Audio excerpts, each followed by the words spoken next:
మనందరి గురు మనందరి గురుగారైన పత్రిజీ గారికి, వంశ్రీ మాస్టర్ గారికి, ప్రవీణ మాస్టర్ గారికి నా హృదయపూర్వకమైన ఆత్మ నమస్కారాలు తెలియజేస్తున్నాను. ఈరోజు మనం బుక్ చదువుకోబోతున్న మాస్టర్స్ ఆత్మ పరిశీలన బుక్ రచయిత అయిన డార్కం శరడారాయణ గారికి నా ఆత్మపూర్వక నమస్కారాలు తెలియజేస్తున్నాను. జూమ్ లో ఉన్న ప్రతి ఒక్క మాస్టర్ కి కూడా నా హృదయపూర్వకమైన ఆత్మ నమస్కారాలు తెలియజేస్తున్నాను. ఈరోజు ఆత్మ పరిశీలన బుక్ లో చాప్టర్ 5th చాప్టర్ మాస్టర్స్ అన్నింటినీ గమనించండి. గమనించడం అనేది మీరు శరీరాల పట్ల నిస్సంగంతో ఉండి వాటిని మీ సొంత ప్రయోజనాల కోసం ఉపయోగించుకోగలిగేలా సహాయం చేస్తుంది. నిస్సంగంతో ఉండేందుకు చేయాల్సిన సాధన: నిశ్శబ్దంగా కూర్చుని మీరు ఉన్న గదిని, సామాన్లను, పువ్వులను, చిత్రకళను, దీపాలను, గదిలో ఉన్న అన్నింటినీ గమనించండి. వాటిని రూపాలుగా, రంగులుగా గమనించండి. అంటే సాధన చేయమంటున్నాడు. ప్రాక్టికల్ ఎలా చేయమంటున్నాడు? ఒక గదిలో కూర్చుని సామాన్లను, పువ్వులను, చిత్రకళను, దీపాలను, గదిలో ఉన్న అన్నింటినీ గమనించండి. వాటిని రూపాలుగా, రంగులుగా గమనించండి. రూపాలుగా, రంగులుగా గమనించండి. తర్వాత ఇక్కడ 6 పాయింట్స్ ఇచ్చినారు మ్యామ్. 6 పాయింట్స్ చదువు ఫస్ట్. మీ చెవిని ఉపయోగించి స్వరాలను, ధ్వనులను లేదా చప్పుళ్లను గమనించండి. సెకండ్ పాయింట్: ఇప్పుడు మీ ముక్కును ఉపయోగించి వాసనలు, పరిమళాలు మొదలైన వాటిని గమనించండి. థర్డ్ పాయింట్: కొన్ని వస్తువులను ముట్టుకొని స్పర్శ ద్వారా వాటిని గమనించండి. ఫోర్త్ పాయింట్: కొన్నిటిని రుచి చూసి రుచి ద్వారా వాటిని గమనించండి. ఫిఫ్త్ పాయింట్: ఇలా గమనించిన వాటిలో ఏవైనా భావోద్వేగపరమైన ప్రతిచర్యలను లేదా మానసిక పరమైన మార్పులను కలిగిస్తే కనుక వెనక్కు వెళ్ళండి. మీరు నిస్సంగంతో గమనించగలిగే వరకు వాటిని మళ్ళీ మళ్ళీ చేస్తూనే ఉండండి. సిక్స్త్ పాయింట్: మీ శరీరంతో ఏదైనా చెయ్యండి, పంచేంద్రియాల ద్వారా దాన్ని గమనించండి.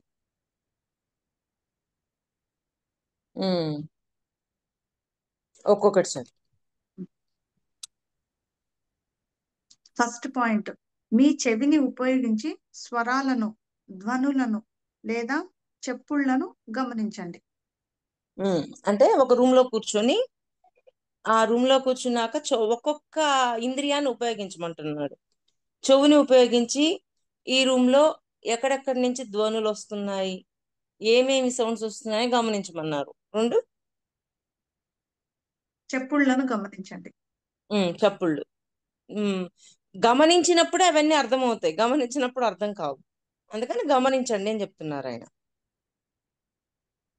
సెకండ్ పాయింట్: ఇప్పుడు మీ ముక్కును ఉపయోగించి వాసనలు, పరిమళాలు మొదలైన వాటిని గమనించండి. ముక్కును ఉపయోగించి వాసనలు, పరిమళాలు గమనించాలి. చెవులను ఉపయోగించి ఆ రూమ్ లో ఉన్న శబ్దాలను, చప్పుళ్లను అన్నిటినీ వినమన్నారు. థర్డ్ పాయింట్: కొన్ని వస్తువులను ముట్టుకొని స్పర్శ ద్వారా వాటిని గమనించండి. స్పర్శ ద్వారా కూడా గమనించవచ్చు. మనం చెట్లను దగ్గరికి పోయి చెట్లను స్పర్శించిన భలే ఉంటుంది. అలాగా మన రూమ్ లో ఉన్న వస్తువులను, ఏ రూమ్ లో అయితే కూర్చొని ఉన్నామో ఆ రూమ్ లో ఉన్న వస్తువులను ఒక్కసారి స్పర్శించండి అని చెప్తున్నారు. ఫోర్త్ పాయింట్: కొన్నిటిని రుచి చూసి రుచి ద్వారా వాటిని గమనించండి. ఫిఫ్త్ పాయింట్: ఇలా గమనించిన వాటిలో ఏవైనా భావోద్వేగపరమైన ప్రతిచర్యలను లేదా మానసిక పరమైన మార్పులను కలిగిస్తే కనుక వెనక్కు వెళ్ళండి. మీరు నిస్సంగంతో గమనించగలిగే వరకు వాటిని మళ్ళీ మళ్ళీ చేస్తూనే ఉండండి. అంటే ఎక్కడైనా ఏదైనా లోపల రియాక్షన్ వచ్చినా, ఎమోషన్ వచ్చినా, ఏవైనా వచ్చినాయో గమనించండి. గమనించేటప్పుడు అంటే చెవి,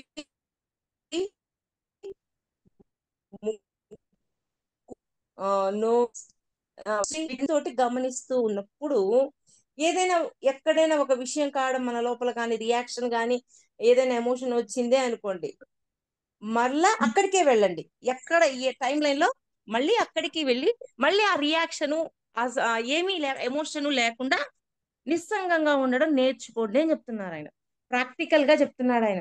మనము ఎమోషన్ ని బ్యాలెన్స్ చేయండి, రియాక్షన్ అవ్వకుండా చూసుకోండి. లోపల భౌతికంగా ఉన్న వాటికి లోపల రియాక్షన్ లేకుండా చూసుకోండి అని మనం చెప్పుకుంటూ ఉంటాం. అది ఎలా చేయాలి అంటే ప్రాక్టికాలిటీ చెప్తున్నారు. ఒక రూమ్ లో కూర్చోండి, రూమ్ లో కూర్చున్నాక శబ్దాలు, చప్పుళ్ళు వినండి, ఇవన్నీ ప్రాక్టికల్ గా చేయండి. ఇవన్నీ చేస్తూ ఉన్నప్పుడు ఏదన్నా కొన్ని పాయింట్ల దగ్గర ఎమోషన్ కానీ రియాక్షన్ కానీ వచ్చిందే అనుకోండి, మళ్ళీ టైం లైన్ లో ఎక్కడ వచ్చిందని ఒకసారి బ్యాక్కి వెళ్ళండి. వెళ్ళి ఆ పరిస్థితిలోకి మళ్ళీ వెళ్ళి అట్లాంటిది జరగకుండా మళ్ళీ ప్రాక్టికల్ చేయండి. ఇలా ప్రాక్టికల్ చేయగా చేయగా చేయగా మన లోపల ఆ ఎమోషన్ రియాక్షన్ ని కానీయకుండా మనం బ్యాలెన్స్ చేయడం నేర్చుకోగలుగుతాము అని ఒక ప్రాక్టికల్ నాలెడ్జ్ ఇచ్చారు ఆయన. ఇప్పుడు ఆ, ఆయన అట్లా చెప్పారు. ఇప్పుడు మనం ఒక్కొక్కసారి కొంతమంది దగ్గరికి వెళ్తాం. వెళ్ళినప్పుడు కొన్ని విషయాలలో లోపల రియాక్షన్ అవుతుంది, ఎమోషన్ వస్తుంది. కొన్ని విషయాల్లో అసలు స్పందనే ఉండదు. అలాగా నిస్సంగంగా ఉండటం నేర్చుకోండి అని చెప్తున్నాడు. అక్కడ వచ్చింది అనుకో, ఎందుకు వచ్చింది, ఎందుకు రియాక్షన్ వచ్చింది, ఎందుకు ఎమోషన్ వచ్చింది అనేది కౌంటింగ్ చేసుకోవాలా. కౌంటింగ్ చేసుకొని వాటిని సరి చేసుకోవాలి. అది. ఉమ్. 6th పాయింట్, మీ శరీరంతో ఏదైనా చేయండి, పంచేంద్రియాల ద్వారా దాన్ని గమనించండి. అది శరీరంతో ఏదైనా చెయ్యండి, పంచేంద్రియాల ద్వారా గమనించాలి. ఉమ్.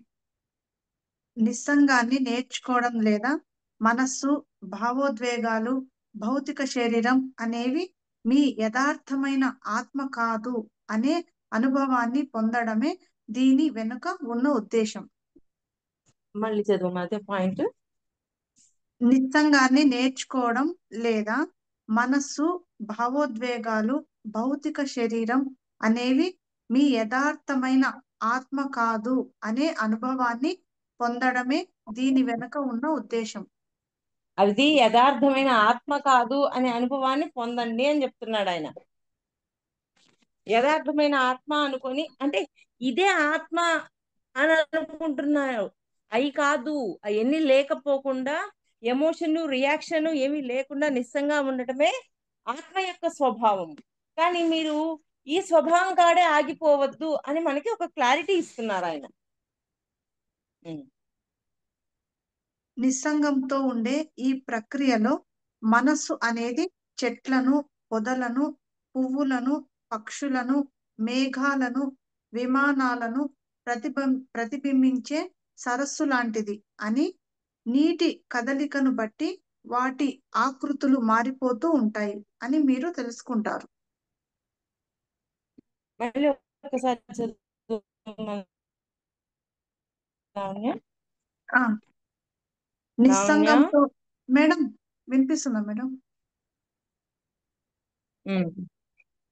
నిస్సంగంతో ఉండే ఈ ఉమ్. ప్రక్రియలో మనస్సు అనేది చెట్లను, పొదలను, పువ్వులను, పక్షులను, మేఘాలను, విమానాలను ప్రతిబింబించే సరస్సు లాంటిది అని, నీటి కదలికను బట్టి వాటి ఆకృతులు మారిపోతూ ఉంటాయి అని మీరు తెలుసుకుంటారు.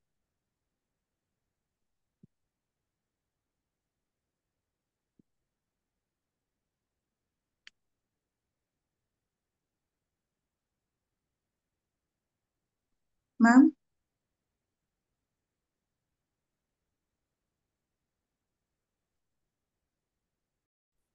చదువు.